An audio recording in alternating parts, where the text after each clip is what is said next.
Yes, it is Holly, and it's time for your Hammers headlines for today, Wednesday, the 8th of May, run in association with the fabulous guys at kumb.com. If you enjoyed this video, please do give it a thumbs up, and of course, make sure you're subscribed to the West Ham Network. Today, we are going to be running through 4 West Ham stories for you. Not 3, but 4. We're going all out today. So first up, the big story.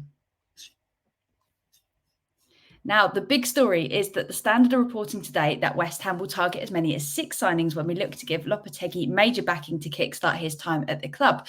So while it's not thought that we're going to see an official announcement about the new manager until after the final game of the season, it looks as though all the wheels are now in motion for Steidten to take the lead on transfers. And with this will come a major overhaul, with Steidten expected to sign a striker, right back and at least a new centre-half, working in consultation with Lopetegui to bring in the right players. So it's going to be a completely different setup to what we're used to, but I think it's going to be really good. So dare I say it, it's all starting to sound rather exciting, with a much needed rebuild looking like it's taking shape in the background already.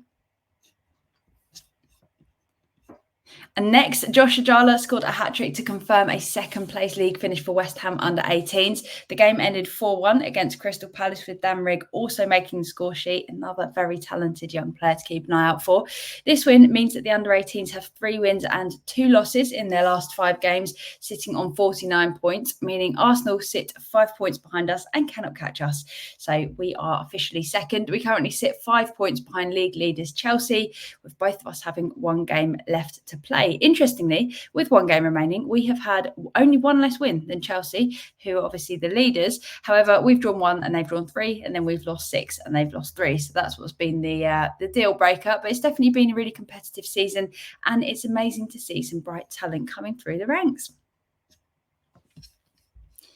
For your third story, we're going to be taking a look at how some of our players out on loan have been performing. First and foremost, goalkeeper Nathan Trott scored a brilliant assist in the Denmark Superliga, getting the ball to one of the subs, who then scored their 3rd goal of the night, sealing the points with the game ending 3-2. So it made a massive difference. And this was a relegation 6-pointer, making his assist all the more important.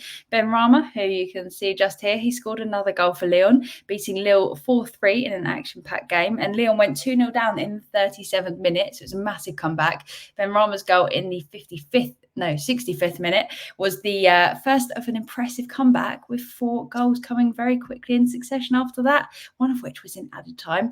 Kehrer played 90 minutes for Monaco, working hard to secure that 2nd spot in Liga 1 with a 4-1 win. And Flynn Downs played 68 minutes against Leeds in a 2-1 win, stopped Leeds gaining an automatic promotion. Southampton finished 4th in the Championship in the end, with Downs playing a very significant part. Actually, he's got a lot of minutes for them this season in the Championship.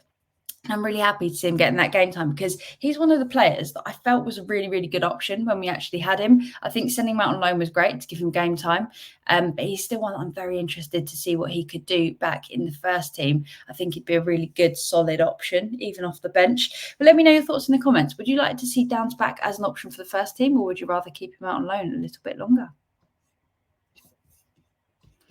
And finally, Hammers captain Mackenzie Arnold has been voted the 2023-24 Women's Hammer of the Year, saying that she's very proud to have been awarded it, following in the footsteps of players that have played big roles in the history of the club so far.